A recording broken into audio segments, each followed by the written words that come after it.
Señores, todos estos temas, además todo lo que tiene que ver, por ejemplo, con lo ocurrido en los Estados Unidos, donde fue aprobada una ley que no dejó contento al presidente Barack Obama, que no tiene que ver en su integridad con lo que el actual presidente había prometido en el momento de la campaña electoral que lo llevó a la reelección, pero que, según algunos, evita lo que se ha llamado el abismo cambiario. Bueno, todos estos temas están, digamos, habilitando la posibilidad de hablar con el economista Javier de Aedo, con quien hemos cometido, digamos, el atropello de llamarlo un 3 de enero a esta hora. ¿Qué tal, Javier? Feliz año. Feliz año, no, para nada. Estoy como siempre en mi casa acá en Montevideo, así que no... Con otro ritmo de velocidad porque hay menos cosas para hacer nomás, pero bueno, sí, claro. Estoy yendo con algunas cosas. Bien. Javier, primer punto que señalábamos en lo que tiene que ver con las novedades económicas que se han producido en las últimas horas. Bueno, ayer ese registro histórico, ¿verdad?, del Banco Central adquiriendo 120 millones de dólares. Vamos a ver si le explicamos a mi tía qué está pasando concretamente y por qué se hace una compra como no se había hecho nunca en el pasado.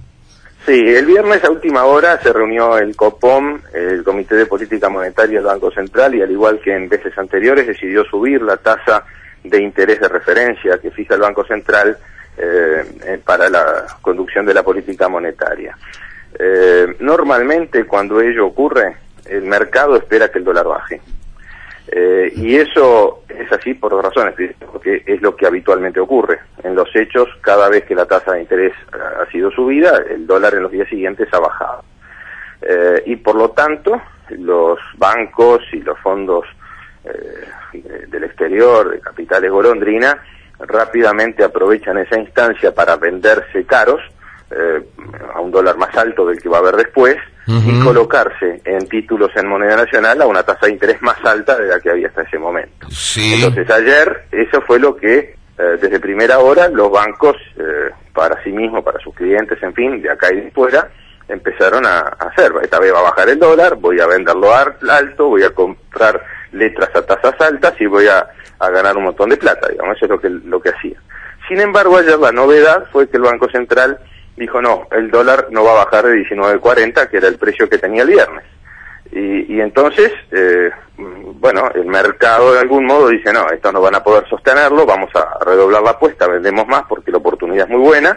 Y el Banco Central dijo no me van a doblegar, voy a mantenerme firme en este precio. Así se llegó a esa cifra de 120 millones.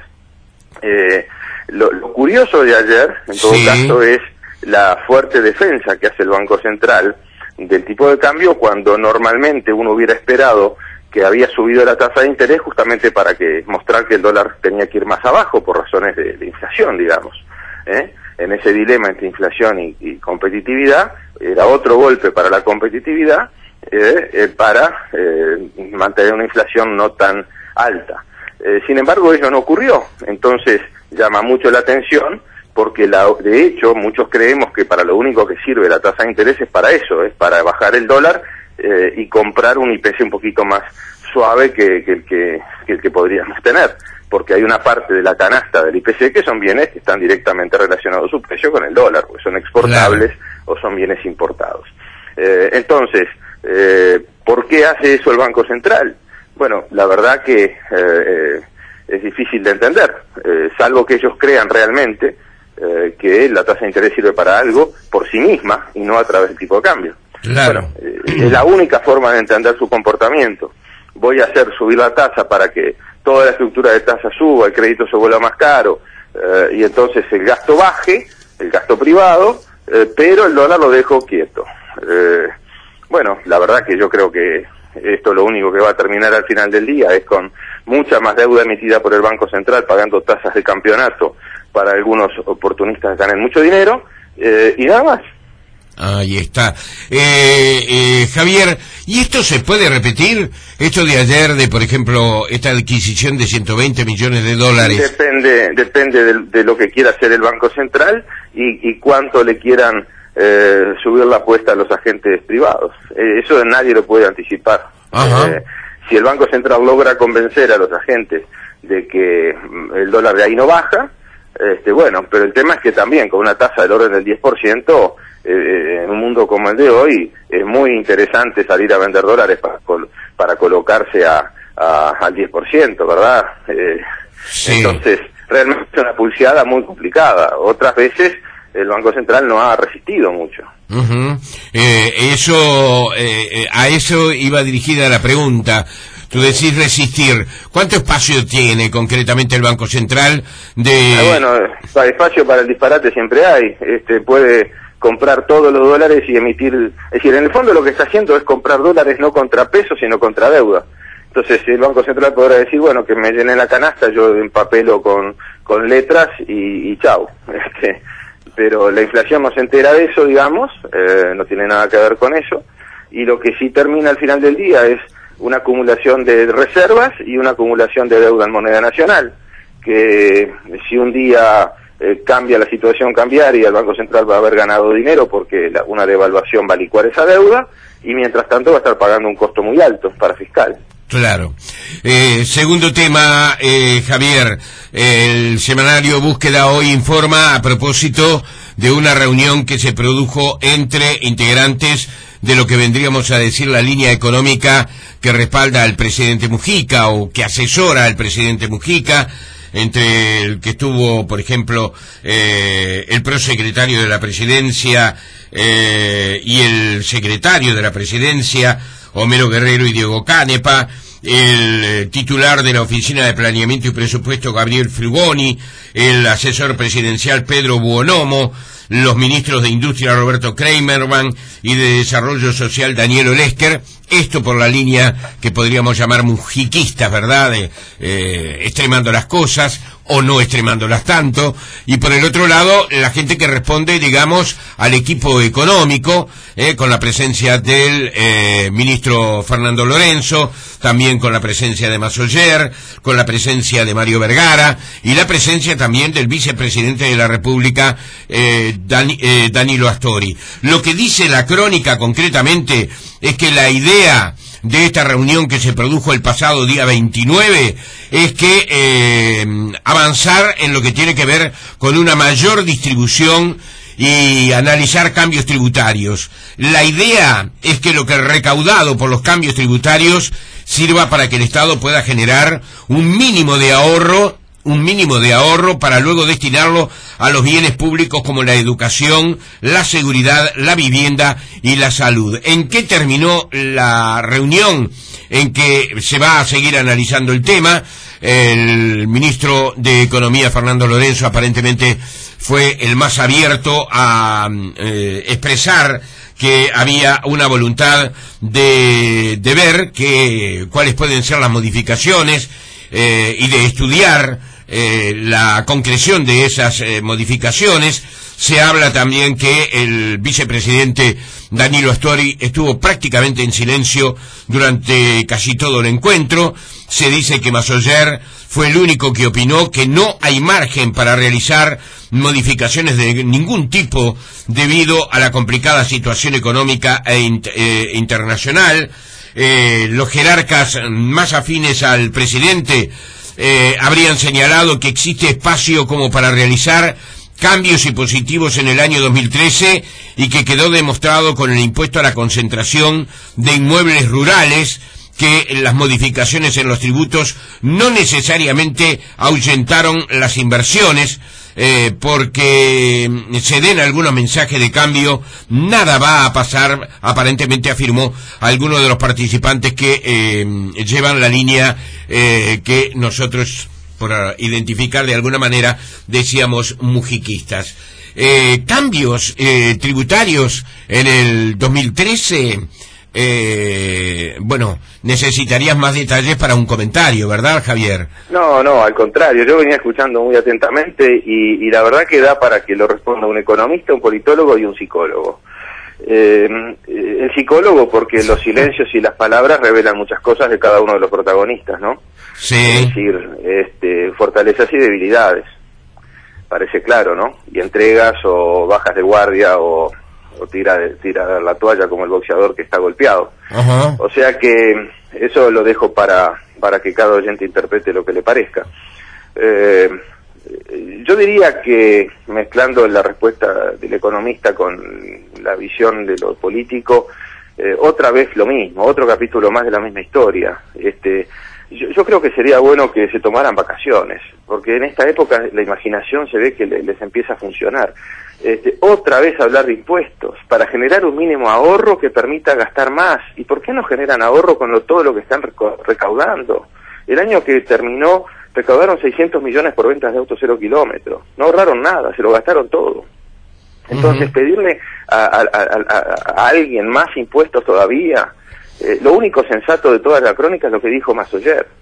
Lo único, es decir, el horno no está para bollos. La situación externa y regional, especialmente todas las noticias que vienen del este son terribles en cuanto a alquileres, nivel de actividad, transacciones. Cuando se sepan en junio los datos de este primer trimestre que empezó a transcurrir, vamos a tener algunos van a tener la sorpresa de que el gasto de los argentinos va a bajar 15 a 20% y no 3 como algunos dicen.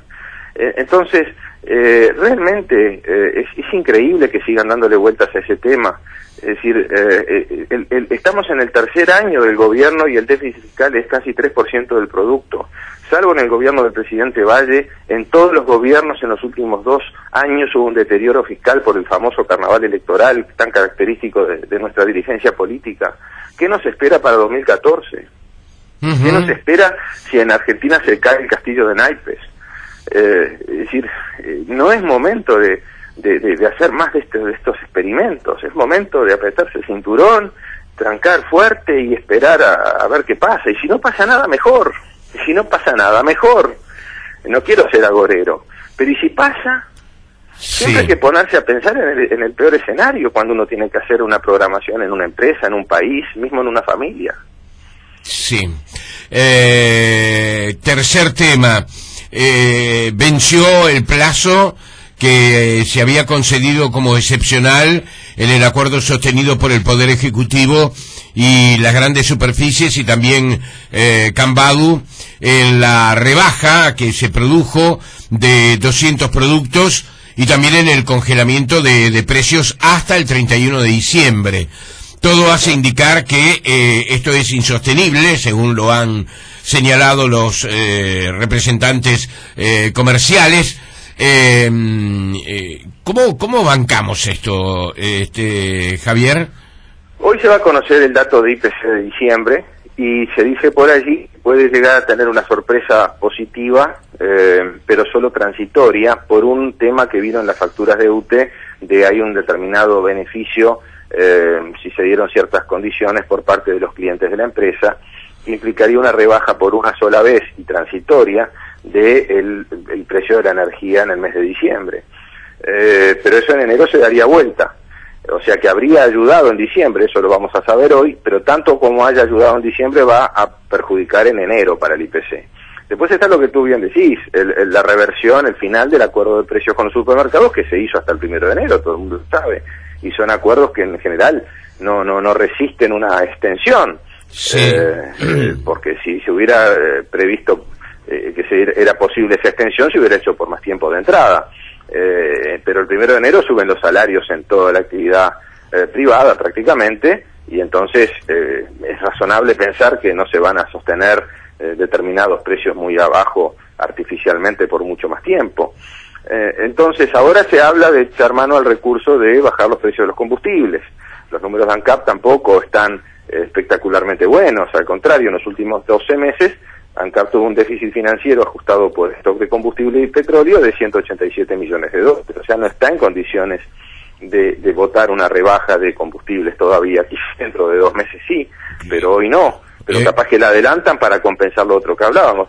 Sí. Entonces realmente es una situación complicada, una inflación entre el 8 y el 9%, y bueno, veremos qué noticias hay de tarde. Claro, Javier, te quiero decir que uno de los directores de ANCAP, Juan Gómez, señaló que es cierto que va a efectuarse una rebaja del precio de los combustibles, pero que la misma no va a ser inminente.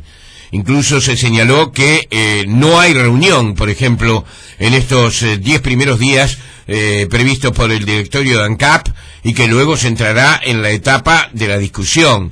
Es decir, bueno, desde el punto de vista fiscal es una buena noticia, desde el punto de vista de la inflación no, pero coincide con lo que yo estaba señalando. Claro. No hay margen financiero todavía para bajar los combustibles. Por más que uno se la cuenta, el dólar está un poquito más abajo de abril cuando se fijó el precio actual, y el crudo está un poco abajo también, y entonces eso daría para bajar un 5 o 6%. Pero bueno, el rojo de ANCAP por no haber subido los combustibles en su momento, cuando el petróleo subió mucho, no ha sido totalmente corregido. Entonces, quizá de mantenerse las cosas de aquí a 2 meses pueden bajarse, pero hay que tener en cuenta que ANCAP le sube un costo muy grande desde este 1 de enero, que es el IMESI. Claro. O sea, si el gobierno quisiera bajar a los combustibles sin afectar las cuentas de ANCAP, el gobierno podría decidir una rebaja impositiva para ANCAP. Pero resulta que por otro lado quieren subir los impuestos porque no les alcanzan, así que tampoco por ese lado uno puede hacerse muchas ilusiones. Y el cuarto tema, salimos del país. Yo no sé si salimos del país, porque no sé si este tema no invadía, digamos, intereses que tienen que ver muchísimo con, por ejemplo, las exportaciones uruguayas. El presidente de Estados Unidos, Barack Obama, promulgó la ley sobre el compromiso presupuestario que aleja a corto plazo las amenazas de una cura de austeridad forzada en ese país, según anunció la Casa Blanca. Barack Obama no estaba nada contento, ¿verdad?, con lo logrado, pero finalmente los republicanos no permitieron que el presidente de los Estados Unidos cumpliera con lo que él mismo dijo ayer, es decir, no pude realizar, no textualmente, pero ese fue el concepto, lo que había prometido en la campaña electoral. ¿Cómo ves el panorama norteamericano? No, yo creo que la política tiene eso en todos lados. El presidente Obama no tiene mayoría en las 2 cámaras y entonces no tiene más remedio que negociar. Así funcionan las cosas. Y además vimos en la campaña presidencial que había 2 visiones muy enfrentadas en todos los temas impositivos y presupuestales. Entonces lo de estos días no debe llamar la atención. Da la impresión de que lo que hicieron fue comprar un poco de tiempo, estiraron la arruga en la alfombra, hicieron un ajuste menor que el que se hubiera realizado per se, con lo cual se aleja el riesgo de un enfriamiento de la economía, pero también se acerca el riesgo de volver a llegar al tope de deuda. O sea que vamos a tener noticias a lo largo de los próximos meses con posibles precipicios de distinto tenor, ¿no? Si no es el fiscal, es el de la deuda. O sea que de algún modo el hemisferio norte va a seguir trayéndonos una cuota de incertidumbre que va a seguir atentamente. Claro, esto de Estados Unidos se decía que tenía posibilidades de grandes repercusiones, por ejemplo, en China. Claro, en todo el mundo, todo está interconectado hoy día. Si esto hubiera salido mal en Estados Unidos, una fuerte recesión en Estados Unidos o un enfriamiento serio afectaba a China y por ende un efecto dominó sobre todas las economías emergentes también, evidentemente. Entonces, eso se evitó o se atenuó, pero como contrapartida están los números de deuda allí que siguen creciendo como el taxímetro y que en algún momento van a volver a plantear un tema parlamentario nuevamente, y ahí la discusión presupuestal se va a dar de nuevo. ¿Cómo hacemos para que la deuda no siga creciendo? Hay que bajar el déficit. ¿Qué hacemos? ¿Le ponemos más impuestos a los ricos o le sacamos beneficios a la clase media? ¿Bajamos el gasto de defensa o bajamos el Medicare? Se va a seguir dando la misma discusión de esta semana. Economista Javier de Aedo, gracias por este tiempo, bueno, un gusto. Estimamos en especial. Un abrazo grande. Bueno, nos seguimos hablando, hasta pronto. Hasta muy pronto, adiós Javier, adiós.